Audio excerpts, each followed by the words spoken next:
अस्सलाम वालेकुम everyone, this is Ravi Kumar. अॼु असीं हिन लेक्चर में वर्ड प्रॉब्लम्स ऑफ परसेंटेज पढ़ंदासीं। इन खां पहिरियां असीं प्रीवियस लेक्चर्स में concept of percentage, short tricks and conversion of fraction to percentage and percentage to fraction पढ़ी चुका आहियूं। जेकॾहिं तव्हांखे वर्ड प्रॉब्लम्स ऑफ परसेंटेज खे सही नमूने सम्झणो आहे त उन खां पहिरियां तव्हांखे ही प्रीवियस लेक्चर्स सही नमूने सम्झणा पवंदा ऐं उन्हनि जी प्रैक्टिस करणी पवंदी। छो त जेकॾहिं तव्हांखे परसेंटेज जो कॉन्सेप्ट सम्झियल हूंदो त तव्हां वर्ड प्रॉब्लम खे आसानी सां सम्झी वेंदो ऐं पंहिंजे माइंड में बि उन्हनि खे हल करे सघो था। उन लाइ मे बि तव्हांखे कंहिं फार्मूला वग़ैरह जी बि ज़रूरत न पए। उन खां पोइ शॉर्ट ट्रिक्स बि असीं पढ़ी चुका आहियूं प्रीवियस लेक्चर्स में। ऐं शॉर्ट ट्रिक्स जेके आहिनि उहे बिल्कुलु टाइम सेविंग ट्रिक्स आहिनि, ठीकु आहे। छो त उहे जेके तव्हां प्रॉब्लम मिंटनि में सॉल्व करे सघो था। जेकॾहिं तव्हां शॉर्ट ट्रिक्स अप्लाई कंदो त उहे तव्हांजे प्रॉब्लम्स सेकंडनि में सॉल्व थी सघनि था। उन खां पोइ असांजो ॿियो इंपॉर्टेंट टॉपिक हुयो conversion of fraction to percentage and percentage to fraction. उनखे हिकु दफ़ो ॿीहर मां हिते रिपीट कयां थो, छो त वर्ड प्रॉब्लम में असांखे इन शइ जी बि ज़रूरत पवंदी। असीं विच में किथे बि इन शइ खे इस्तेमालु करे सघूं था। इन जे करे हिकु दफ़ो ॿीहर मां हिन खे रिपीट कयां थो त जॾहिं असांखे फ्रैक्शन मां परसेंटेज में कन्वर्ट करिणो हूंदो आहे त असां छा कंदा आहियूं, सिंपली उनखे 100% सां मल्टीप्लाई कंदा आहियूं। जेका फ्रैक्शन असांखे गिवन हूंदी उनखे असीं 100% सां मल्टीप्लाई कंदा आहियूं। जीअं हिन केस में ॾिसो त 4/5 हिकु फ्रैक्शन आहे। इनखे जेकॾहिं परसेंटेज में कन्वर्ट करिणो आहे त असां छा कयोसीं, सिंपली 100% सां मल्टीप्लाई कयोसीं। त रिज़ल्ट में असांखे जेको जवाबु मिलियो 80% उहो परसेंटेज में मिलियो आहे, ठीकु आहे। हीअ प्रोसेस तव्हां पाण सम्झी सघो था। 5 जोड़ 5 ते हिकु दफ़ो 100 ते वेंदो 20 दफ़ा, वरी 20 खे जेकॾहिं 4 सां ज़रब कंदासीं त 80% जवाबु ईंदो। जेकॾहिं परसेंटेज खे वरी फ्रैक्शन में कन्वर्ट करिणो हुजे त उते असां छा कंदा आहियूं, सिंपली 100 सां वंड कंदा आहियूं, डिवाइड बाय 100, ठीकु आहे। हिते ॾिसो 80% छा आहे, हिकिड़ो परसेंटेज में लिखियलु नंबर आहे। उनखे फ्रैक्शन में जेकॾहिं कन्वर्ट करिणो आहे, सिंपली छा कंदासीं, हिन परसेंटेज निशानी खे ख़तमु करे हिन 80 खे 100 सां डिवाइड कंदासीं। 20 जो खोड़ हिन ते 4 दफ़ा, हिन ते 5 दफ़ा। त 4/5 जेको आहे असांखे जवाबु मिलियो आहे उहो फ्रैक्शन में मिलियो आहे। त फ्रैक्शन ऐं परसेंटेज पाण में भाइर आहिनि। त वर्ड प्रॉब्लम्स में असांखे इन शइ जी बि ज़रूरत पवंदी आहे त किथे असां फ्रैक्शन मां परसेंटेज त किथे परसेंटेज मां फ्रैक्शन में बि कन्वर्ट कंदा आहियूं। सो हीअ रूल बि तव्हांजे ज़हन में हुजे पियो। त परसेंटेज कॉन्सेप्ट खे हिकु दफ़ो ॿीहर मां हिते रिपीट कयां थो त उन में वर्ड प्रॉब्लम्स में असांखे कहिड़ियूं शयूं गिवन हूंदियूं आहिनि ऐं कहिड़ियूं शयूं असांखे फाइंड करणियूं पवंदियूं आहिनि, ठीकु आहे। त परसेंटेज में असांखे ही 3 क्वांटिटीज़ फाइंड करणी पवंदी। हिकिड़ी परसेंटेज, ॿियो होल क्वांटिटी, टियों हुनजो पार्ट। फॉर एग्ज़ाम्पल मां चवां थो 50% ऑफ 80 इज़ 40, ठीकु आहे। हाणे हिते ही 3 जेके शख़्स आहिनि, तव्हांखे इन्हनि 3 शख़्सनि खे यादि बि करिणो आहे। इन्हनि मां हिकिड़ो जेको आहे गुम हूंदो आहे, 2 जेके आहिनि असांखे मिलियल हूंदा आहिनि ऐं असांखे इहो चयो वेंदो आहे जेको गुम आहे हाणे इनखे तव्हां ॻोल्हियो। पर उहो बि असां उनखे तॾहिं ॻोल्हे सघूं था जॾहिं असांखे उनजी आइडेंटिफिकेशन हूंदी, उनजी सुञाणप हूंदी। जेकॾहिं असांखे हिकु अननोन शख़्स ॻोल्हणो बि आहे, ठीकु आहे, उनजा निशान पता न हूंदा त असांखे ॻोल्हण में डिफ़िकल्टी थींदी, ठीकु आहे। सो सभिनी खां पहिरियां उनजा निशान पता सम्झो त परसेंटेज केरु आहे, ठीकु आहे, उनजूं कहिड़ियूं ख़ासियतूं आहिनि, होल केरु आहे, पार्ट केरु आहे। सभिनी खां पहिरियों तव्हां इन्हनि जी ख़ासियत खे सम्झो, ठीकु आहे। हाणे हिते मां चवां थो 50% ऑफ 80 इज़ 40। हाणे 80 जेको आहे उहा हिकु होल क्वांटिटी आहे, या इनखे मां टोटल चई सघां थो, मुकमल जेका क्वांटिटी आहे उहा 80 आहे। हाणे 40 जेको आहे उनजो को बि हिसो आहे, पार्ट आहे, ठीकु। ऐं उहो जेको 40 हिसो आहे 80 जो केतिरा परसेंट आहे, 50%। हाणे 80 जेका आहे उहा होल क्वांटिटी। या तव्हां ईअं खणी सम्झो त जेकॾहिं हिकु स्टूडेंट 80 मार्क्स मां 40 मार्क्स खयूं आहिनि। हाणे 40 छा आहे, टोटल मार्क्स जो कुझु हिसो आहे ऐं इन ते हिन जी जेका परसेंटेज ठही आहे उहा केतिरी ठही आहे, उहा ठही आहे 50%। मतिलबु इन्ही 40 खे जेकॾहिं असां चऊं त इहो 40 जेको आहे 80 जो केतिरा परसेंट आहे, त उहो असां चवंदासीं 50%। त ही 3 शख़्स यादि रखो, परसेंटेज, होल एंड पार्ट। हाणे इन्हनि खे जेकॾहिं तव्हां ॻोल्हणो आहे, ठीकु आहे, त तव्हां इन्हनि खे कीअं ॻोल्हींदव उहो मां तव्हांखे सम्झायां थो। उन लाइ तव्हां इहो हिकिड़ो ई फार्मूला यूज़ कयो, percentage is equal to part upon whole, whole या तव्हां इनखे टोटल बि चई सघो था, इंटू 100। ठीकु आहे। इन फार्मूला जे ज़रिए तव्हांजी टिनी मां जेको बि शख़्स ग़ाइबु आहे उनखे मालूम करे सघो था। ठीकु आहे। हाणे हिते ॾिसो 20% our number is 16 find the number. सभिनी खां जेका इम्पॉर्टेंट ॻाल्हि उहा आहे त फाइंड द नंबर ॻोल्हणो कंहिंखे आहे। ठीकु आहे। 20% मतिलबु असांखे परसेंटेज त मिली वई। ठीकु आहे। ऑफ अ नंबर इज़ 16 मतिलबु हिकिड़ो टोटल जेको क्वांटिटी आहे उहा हिते ग़ाइबु आहे। छो त 16 जेको आहे उन टोटल क्वांटिटी जो 20% पार्ट आहे। हाणे उहा टोटल क्वांटिटी कहिड़ी आहे असांखे उहा मालूम करणी आहे। 32, 48, 80 या 64। हाणे हिन फार्मूला ज़रिए तव्हां उनखे कीअं हल करे सघो था। ॾिसो त जेके शयूं गिविन आहिनि परसेंटेज गिविन आहे त परसेंटेज जॻह ते तव्हां रखो 20। फार्मूला जीअं पियो आहे as it is equal to part असांखे छा मिलियल आहे 16 अपॉन होल या टोटल जंहिंखे मां चवां त हिते मां सिर्फ़ु W ॾियां थो इंटू 100। हाणे जेकॾहिं असांखे इहो टोटल मालूम करिणो आहे त हिते छा कंदासीं बाय क्रॉस मल्टीप्लिकेशन में हीअ W वेंदो 20 जी जॻह ते ऐं 20 ईंदो W जी जॻह ते। 16 अपॉन 20 थी वियो इंटू 100। हाणे 20 जो खोड़ ॾिसो 100 ते केतिरा था उहे 5 दफ़ा। हाणे हीअ 5 ऐं 16 जॾहिं ज़रब थींदा त टोटल क्वांटिटी 580 माना सी ऑप्शन जेको आहे उहो सही आहे। बाक़ी जेकॾहिं तव्हांजो कॉन्सेप्ट क्लियर आहे ऐं तव्हां अंदाज़े तौरु सम्झणु चाहियो था त बि सम्झी सघो था। त जेकॾहिं असांखे पार्ट फाइंड करिणो हुजे हा त मां तव्हांखे पहिरियों ई पढ़ायो आहे त 20% मतिलबु आहे त 5 हिसो। छा 5 हिसो। पर हिते त असांखे 5 हिसो मिलियल आहे। असांखे टोटल क्वांटिटी ॿुधाइणी आहे। छा ॿुधाइणी आहे असांखे टोटल क्वांटिटी। त माना हाणे वरी उनजो थींदो 50 माना 5 टाइम्स 5 गुना ज़्यादा। ठीकु आहे। त 16 जो 5 गुना छा थींदो 80 थींदो। त अंदाज़े तौरु बि करे सघो था। छो त 20% जो मतिलबु आहे 5 हिसो। ठीकु आहे। पर हिते असांखे टोटल क्वांटिटी मालूम करणी आहे त ईअं सम्झो त हीअ टोटल क्वांटिटी जो 5 हिसो आहे त 16 जी 5 जेका 80 थींदी। त इन जे करे तव्हां हिनखे अंदाज़नि तौरु बि हल करे सघो था। नेक्स्ट क्वेश्चन ॾिसो जेको IBA जे सिंपल पेपर मां कढियो आहे BPS 5 to 15 जी मैट्रिक कैटेगरी मां। ठीकु आहे। हाणे हिते चवे थो व्हाट परसेंट ऑफ 25 इज़ 10। हाणे हिते जेको ग़ाइबु आहे गुम आहे उहो आहे परसेंट। ठीकु आहे। त परसेंट जो फार्मूला त सिधो पियो न परसेंट बराबरि पार्ट अपॉन टोटल इंटू 100। ठीकु आहे। या तव्हां हिनखे ईअं बि सम्झी सघो था त जीअं तव्हां मार्क्स कढंदा आहियो मार्क्स जी परसेंटेज कढंदा आहियो। ठीकु आहे। त उन तरीक़े सां बि तव्हां हिनखे हल करे सघो था। उन तरीक़े सां सम्झी करे बि तव्हां हिनखे हल करे सघो था। या तव्हां पंहिंजे माइंड में भले फार्मूला रखो। जेकॾहिं फार्मूला ज़हन में रखो था त उन में हुयो परसेंटेज बराबरि। ठीकु आहे। परसेंट सिर्फ़ु लिखां थो पार्ट अपॉन टोटल। त पार्ट केतिरो आहे 10 टोटल केतिरो आहे 25 इंटू 100%। ठीकु आहे। 25 जो खोड़ो 100 ते वेंदो 4 दफ़ा 4 खे 10 सां ज़रब कंदासीं त असांखे जवाबु मिलियो 40%। ठीकु आहे। हिते 40 लिखियो पियो आहे त हीउ जवाबु जेको आहे सी ऑप्शन उहो बिल्कुलु ई सही आहे।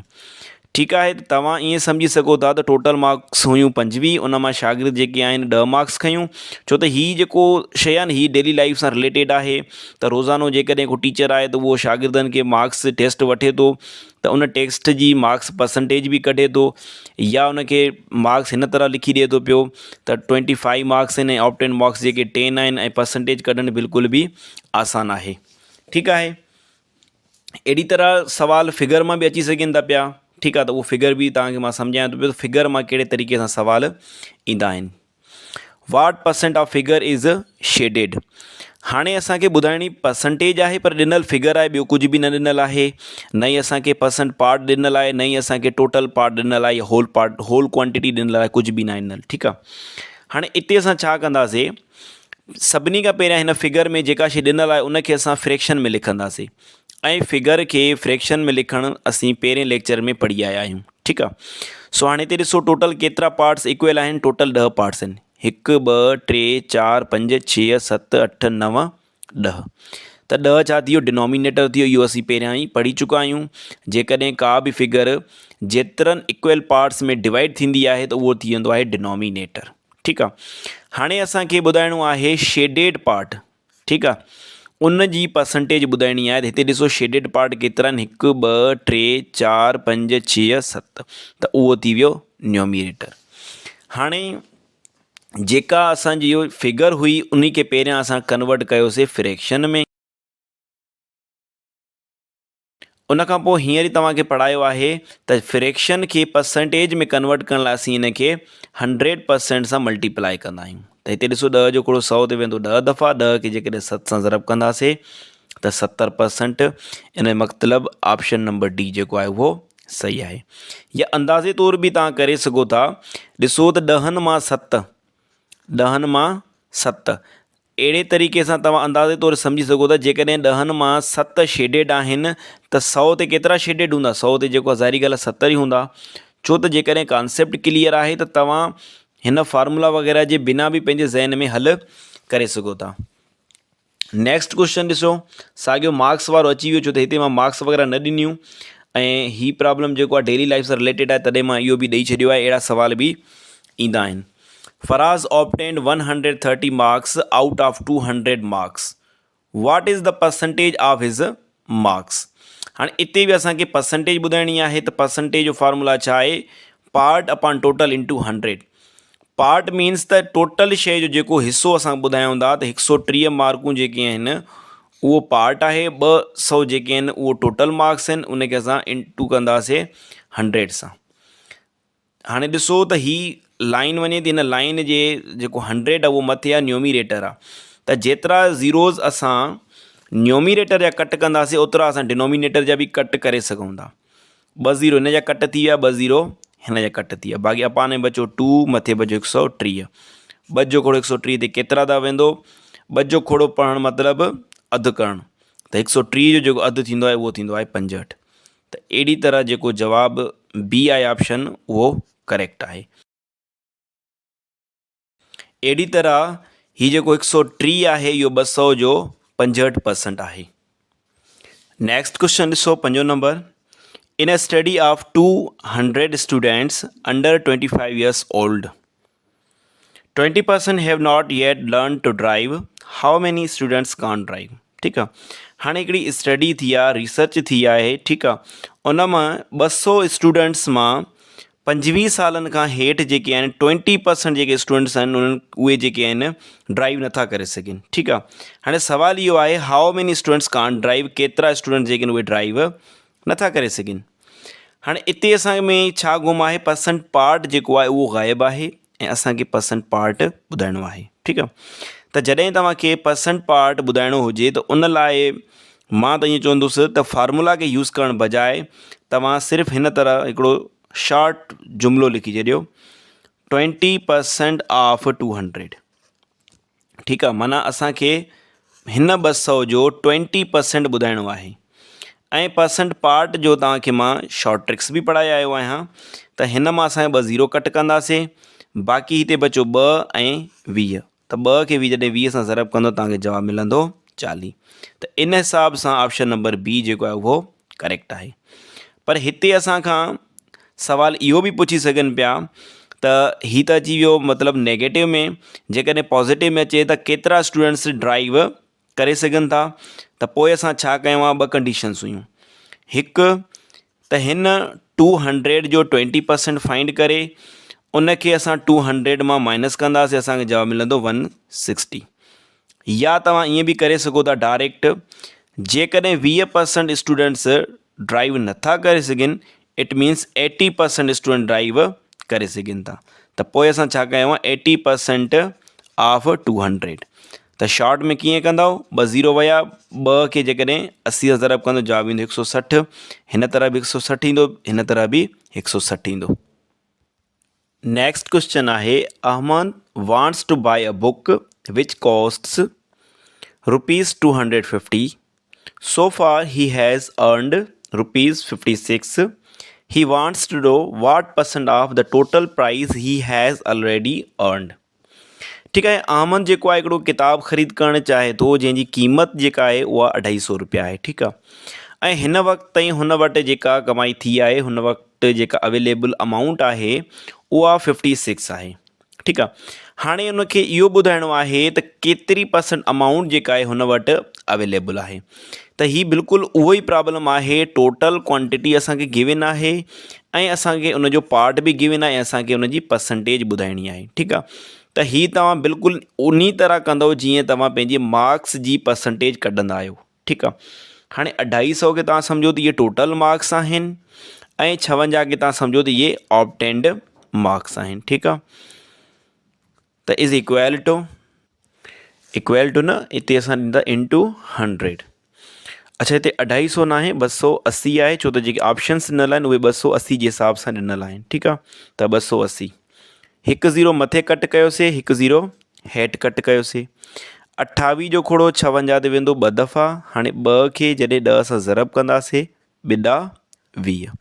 त हुन वटि जेका हाणे हिन वक़्त ताईं जेका अमाउंट सेव थी आहे, जेका हुन कमाई कई आहे हिन वक़्त ताईं, त उहा जेका कमाई आहे हिन टोटल जो 20% आहे। मतिलबु 5 हिसो जेको आहे, 20% जेको आहे उहो 5 हिसो हूंदो आहे। मतिलबु 5 हिसो जेको आहे उहो सेव करे चुको आहे। त इन मुताबिक़ ऑप्शन नंबर ए जेको आहे उहो करेक्ट आहे। नेक्स्ट ॾिसो, असद's father told him that he can play cricket 45 minutes on every Sunday, which is 36% of his free time. How much free time he has on Sundays? ठीकु आहे। हाणे सभिनी खां पहिरियों त असांखे स्टेटमेंट खे सम्झणो आहे, कहिड़ी शइ गिवन आहे ऐं कहिड़ी शइ असांखे फाइंड करणी आहे। सभिनी खां पहिरियों कमु इहो आहे, स्टेटमेंट खे सम्झंदा कयो। हाणे असद जे फादर हुनखे चयो त तव्हां जेको आहे 45 मिंट क्रिकेट खेॾी सघो था हर संडे ते। हाणे उहो जेको 45 मिंट आहे उनजो जेको टोटल फ्री टाइम आहे उनजो 36% आहे। त हाणे असांखे इहो ॿुधाइणो आहे त उनखे टोटल फ्री टाइम केतिरो मिले थो। इट मीन्स असांखे टोटल या जेका होल क्वांटिटी आहे असांखे उहा ॿुधाइणी आहे। त उन लाइ असां वटि फार्मूला छा हुयो, परसेंट बराबरि पार्ट अपॉन होल या टोटल क्वांटिटी इंटू 100। त परसेंटेज जॻह ते असां परसेंटेज रखंदासीं, केतिरी आहे 36 बराबरि मथे छा आहे पार्ट असांखे मिलियल आहे 45 अपॉन में होल जी जॻह ते टोटल जेका क्वांटिटी आहे उहा असांखे मालूम करणी आहे, उनखे छॾे ॾियो इंटू 100। हाणे हीउ W वेंदो 36 ईंदो W जी जॻह ते, हिन जॻह ते मां हल कयां थो। त W is equal to 45 upon ही 36 जेको आहे W जॻह ते अची वेंदो इंटू 100। ठीकु आहे। हाणे हिते जेको आहे 45 ऐं 36 ते 9 जो खोड़ो वञे थो। 45 ते वेंदो 5 दफ़ा ऐं 36 ते वेंदो 4 दफ़ा। वरी हिन 4 जो खोड़ो जेको आहे 4 ते हिकु दफ़ो, 100 ते वेंदो 25 दफ़ा। वरी ही 25 ऐं 5 ज़रब थींदा त 125 जवाबु ईंदो। त अहिड़े हिसाब सां ऑप्शन नंबर डी जेको आहे उहो करेक्ट आहे। त करिणो छा आहे, सभिनी खां पहिरियां स्टेटमेंट खे पढ़ो, कहिड़ी डेटा गिवन आहे ऐं छा फाइंड करिणो आहे। परसेंट पार्ट गिवन हुयो ऐं परसेंटेज गिवन हुई, असांखे टोटल क्वांटिटी फाइंड करणी हुई जेका असां फाइंड कईसीं। 125 जेको आहे उनजो टाइम आहे फ्री जो। ठीकु आहे। त उन मां हू जेको आहे 45 मिंट क्रिकेट खेॾी सघे थो। 45 जेको आहे 125 जो 36% आहे। ठीकु आहे। नेक्स्ट क्वेश्चन ॾिसो, Aftab's salary is 55,000 if the salary increases by 12% in a year, find his salary after 1 year। हाणे आफ्ताब जेका सैलरी आहे उहा केतिरी आहे, 55,000 आहे। हाणे हिकु साल में जेका उहा सैलरी इंक्रीज़ थिए थी उहा 12% थिए थी ऐं असांखे इहो ॿुधाइणो आहे त हिकु साल खां पोइ उनजी सैलरी केतिरी हूंदी। इट मीन्स असांखे टोटल क्वांटिटी बि मिलियल आहे, असांखे परसेंटेज बि मिलियल आहे ऐं परसेंट पार्ट ॿुधाइणो आहे। परसेंट पार्ट लाइ तव्हांखे मां पहिरियों ई इहा ॻाल्हि कई त उन लाइ तव्हां हमेशह शॉर्ट ट्रिक यूज़ कंदा कयो। सिंपल छा करिणो आहे त या त तव्हां हुनखे हिकु स्टेटमेंट जी सूरत में लिखो त बहितर, जेकॾहिं तव्हांखे ईअं ई ॻाल्हि सम्झ में अची वञे थी त 2 0 कट करिणा आहिनि, बाक़ी बचो 550 ऐं उनखे असांखे 12 सां ज़रब ॾियणी आहे। ठीकु आहे। जेकॾहिं ईअं नथी ॻाल्हि सम्झ में अचे त तव्हां ईअं बि लिखी सघो था 12% ऑफ 55,000, 12% ऑफ खे ज़रब में। ठीकु आहे। त 2 0 विया। हाणे बि तव्हां इन तरह करे सघो था। ठीकु आहे न। स्टेटमेंट लिखो त मे बि तव्हांखे उन महिल ॻाल्हि ज़हन में अची वञे, जेकॾहिं नथा बि लिखो तव्हांखे ईअं बि ॻाल्हि ज़हन में अची वञे थी त 55,000 जो असांखे 12% मालूम करिणो आहे। त डायरेक्ट तव्हां जेको आहे 2 0 कट करे 550 बचो, इनखे 12 सां ज़रब कयो। त ॾिसो 12 खे 0 सां ज़रब कंदा 0 ईंदो, 5 12 60, 0 हिते 6 मथे, 5 12 60, 60 ऐं 6 थींदो 66। त छा ऑप्शन नंबर ए करेक्ट आहे? नो।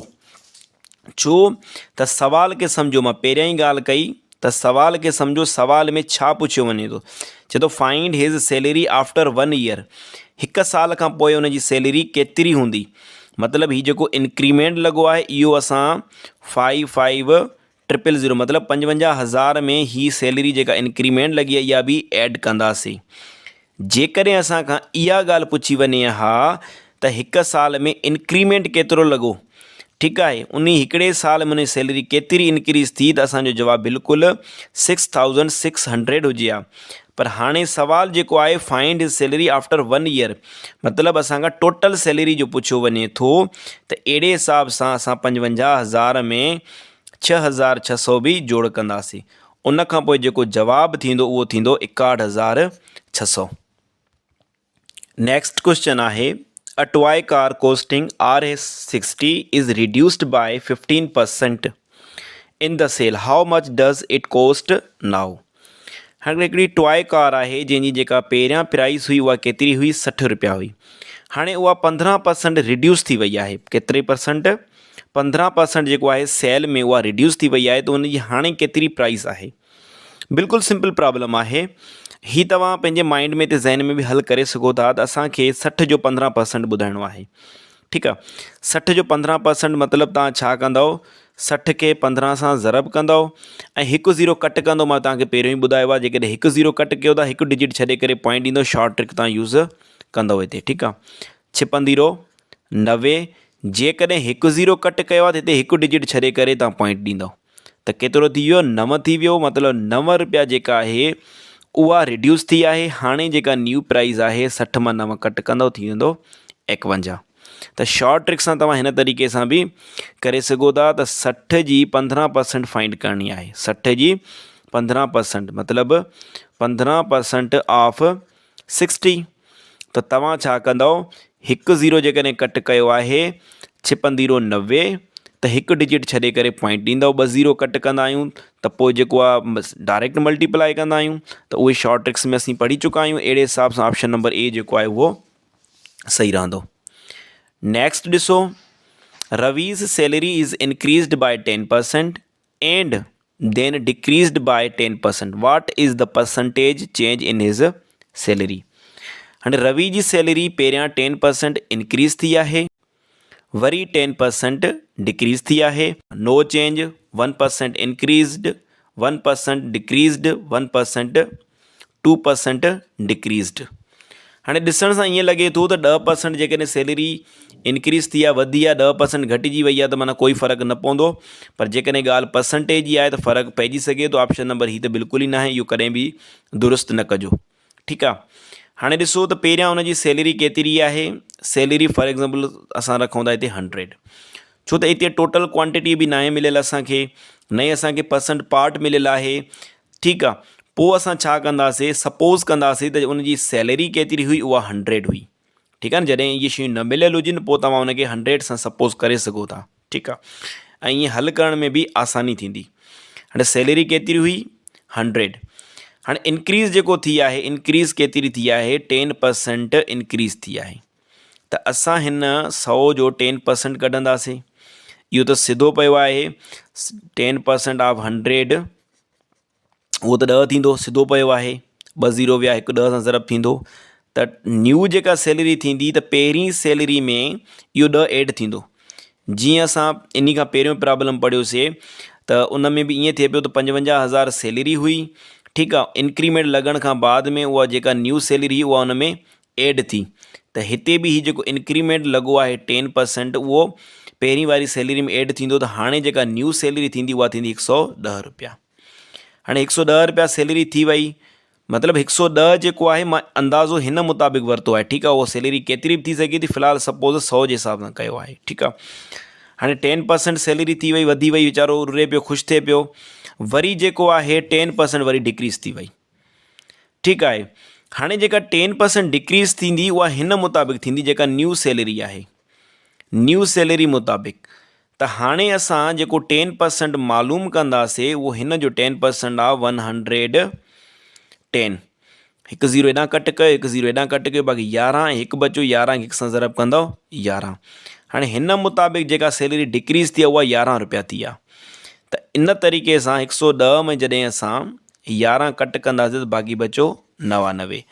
त पहिरियां सैलरी जेका हुई उहा हुई 100 रुपया, ठीकु आहे। हिन हिसाब सां हाणे जेका न्यू सैलरी आहे 10% इंक्रीज़ ऐं 10% डिक्रीज़ खां पोइ त उहा बीठी आहे 99। त तव्हां पाण ॾिसो जेके कट कंदासीं त 1 बचो, इट मीन्स 1% डिक्रीज़ड। सी ऑप्शन जेको आहे उहो करेक्ट आहे। त अहिड़ी तरह तव्हांखे परसेंटेज प्रॉब्लम्स अची सघनि था। त उन में सभिनी खां पहिरियों तव्हांखे जो कमु छा आहे, स्टेटमेंट खे सुठे नमूने पढ़ो, उन खां पोइ उन में सम्झो त कहिड़ी शइ गिवन आहे, कहिड़ी डेटा गिवन आहे ऐं असांखे छा फाइंड करिणो आहे, ठीकु आहे। त उन लाइ तव्हां शॉर्ट ट्रिक्स बि यूज़ करे सघो था, तव्हां पंहिंजे माइंड में बि प्रॉब्लम खे सॉल्व करे सघो था, या कोई फार्मूला वग़ैरह बि यूज़ करे सघो था। त जेको मेथड तव्हांखे ईज़ी लॻे उन तरीक़े सां तव्हां हल करे सघो था। Thank you so much.